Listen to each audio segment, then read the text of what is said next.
Hi, hello guys. Welcome back to my YouTube channel JUNAKI Vlogs.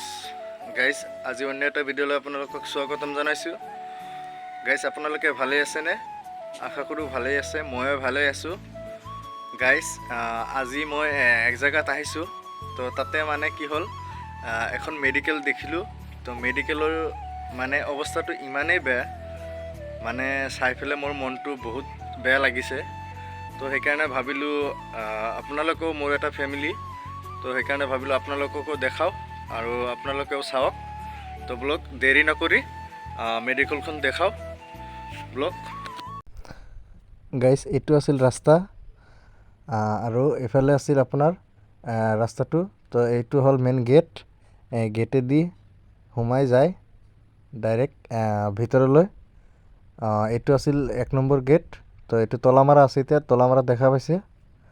আৰু guys সেইফালে 2 নম্বৰটো direct দেখাও বলক এতিয়া যাওঁ. তো গাইজ বলক এতিয়া 2 নম্বৰ বিল্ডিংটো দেখাওঁ আপোনালোকক. তো গাইজ ভিতৰলৈ যাই আছোঁ মই. তো ভিতৰত যাই ফেলে আপোনালোকক দেখাই আছোঁ ডাইৰেক্ট 2 নম্বৰ ৰুমটো. তো গাইজ ভিতৰৰ অৱস্থা যি আছে মানে ই চালেতো মানে গমেই পাব মানে আপোনালোকে. তো গাইজ মই এতিয়া ভিতৰত আহিলোঁ. তো আপোনালোকক ভিতৰ ভাগটো মই দেখাই আছোঁ. চাওক কিমান মানে লেতেৰা পৰিৱেশ. খতম. আজিৰ দিনতো আমাৰ অসমত এনেকুৱা এখন মেডিকেল আছে য'ত মানে গৰু বসবাস কৰে. এইখন মেডিকেল আমাৰ বক সমষ্টিৰ প্ৰাক্তন MLA জ্যোতি দাস ডাঙৰীয়াৰ নেতৃত্বত এইখন মেডিকেল দিয়া গৈছিল. তো এই মেডিকেলখনৰ আজি যি অৱস্থা তাকে চাই পেলাই মানে ইমানেই বেয়া লাগিছে. মানুহ চাওক মানে যিবিলাক খেৰ আছে সেই খেৰবোৰ ভৰ্তি কৰি থৈ দিছে. একচুৱেলিটো এনেকুৱা হ'ব নালাগে. তো চাওক এইবিলাক বাথৰুম লেট্ৰিনৰ এইবিলাক অৱস্থা আৰু দুৱাৰবিলাকো নাই, গ্লাছ চালাছ চব ভাঙি দিছে. তো এইবিলাক এনেকুৱাকৈ ভৰ্তি কৰি থৈ দিছে. গাইজ মই এতিয়া আপোনালোকক পিছৰ ভাগটো দেখাই আছোঁ. তো এইফালে হ'ল আপোনাৰ পিছৰ ছাইড. তো পিছৰ ছাইডটোতো দেখাই পাইছে. এইফালে আৰু এই ঘৰবিলাক. তো গাইজ এতিয়া বলক 3 নম্বৰ বিল্ডিঙত যাওঁ. তো 3 নম্বৰ বিল্ডিংটো আপোনালোকক দেখাওঁ. 3 নম্বৰলৈ যাই আছোঁ এতিয়া. 3 নম্বৰটো আপোনালোকক দেখাই আছোঁ. তো 3 নম্বৰটো চাওক এতিয়া. গাইজ চবকেইটা বিল্ডিঙতে এনেকুৱা, চবকেইটা ৰুমতেই মানে এনেকুৱা লেতেৰা পৰিৱেশ. আৰু মানে এনেকুৱা হ'বই কাৰণ আমাৰ BJP চৰকাৰে একো কোনো দায়িত্ব চায়িত্ব লোৱা নাই. আৰু গাইজ আৰু আপোনালোকে এটা কথা ভাবিব, মই কোনো ৰাজনৈতিক মানুহ নহয়. যদিও মই ব্লগ বনাওঁ তথাপিও মানে মই ভাবিলোঁ আপোনালোকে চাওক একচুৱেলি এনেকুৱা এখন মেডিকেলৰ পৰিৱেশ. কিয়নো এনেকুৱা পৰিৱেশ হ'লে মানুহ জীয়াই থকাটোতো টানেই হ'ব. য'ত নেকি মানুহ বেমাৰ চেমাৰ ভাল কৰে আৰু তাতে যদি এনেকুৱা গৰুৰ গোবৰ চবৰ থাকে তেনেহ'লে মানুহ ক'ত কি কৰিব. তো গাইজ এতিয়া মই আপোনালোকক এইটো ৰুমৰ পিছফালৰ দৰ্জাটো দেখাই দি আছোঁ. তো দৰ্জাটো চাওক কেনেকুৱা ভাঙা. তো এনেকুৱা একচুৱেলি ভঙা হ'ব নালাগে. তো গাইজ মোৰ পিছফালে দেখাই পাইছে ডাইৰেক্ট কেনেকুৱা গছ গছনিবিলাক জংঘল হৈ আছে এতিয়া. তো একচুৱেলি এনেকুৱা হ'ব নালাগে একচুৱেলি. তো আপোনালোকেও কমেণ্ট কৰক যাতে আমাৰ এই মেডিকেলখনত ডক্টৰ দিয়াৰ কাৰণে. তো গাইজ এতিয়া 4 নম্বৰলৈ যাওঁ. 4 নম্বৰটো দেখাওঁ আপোনালোকক. তো ভিডিঅ'টো চাই থাকক বলক এতিয়া 4 নম্বৰটো দেখাওঁ.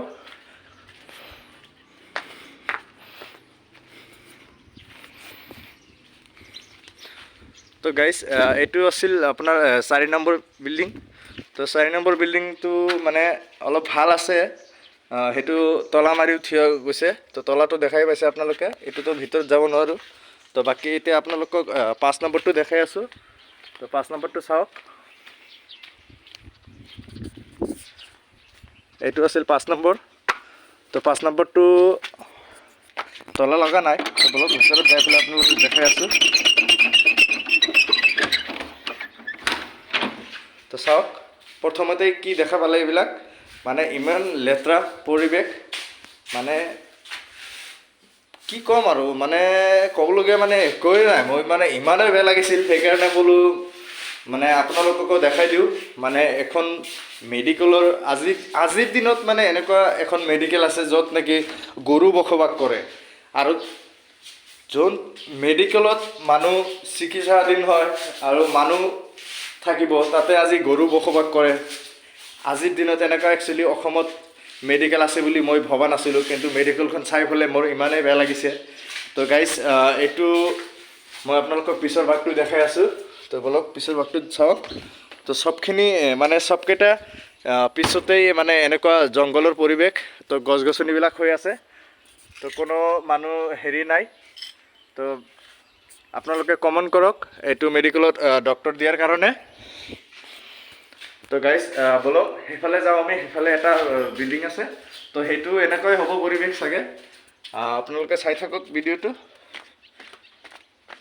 তো গাইজ এইখিনিতে আৰু এটা কথা কওঁ এইটো চেনেলতে গিভৱে চলি আছে আপোনালোকে গিভৱেৰ ভিডিঅ'টো যদি চোৱা নাই তো আপোনালোকে গিভৱেৰ ভিডিঅ'টো চাই লওক আৰু গিভৱেত 3টা ষ্টেপ দিয়া আছে তো 3টা ষ্টেপ ফ'ল' কৰক আৰু গিভৱেতে জিতি যাওক তো বলক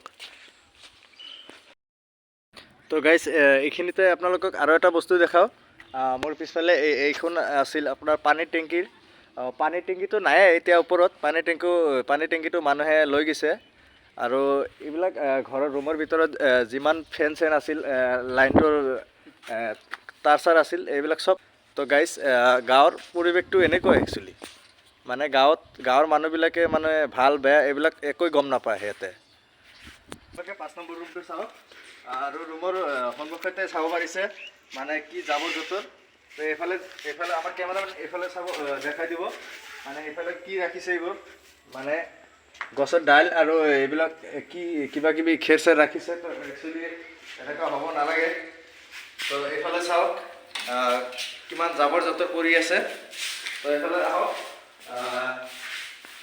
তো গাইজ এইফালেও আমাৰ মানে কিমান কি ৰাখিছে তো চাওক এইফালেও দুনিয়াৰ মানে বস্তু ৰাখি দিছে গাঁৱৰ মানুহবিলাকে তো এইফালেও আছে আপোনালোকে এইফালেও চাওক এইফালেও দেখাই দিয়া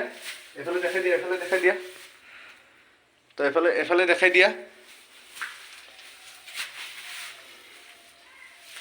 তো গাইজ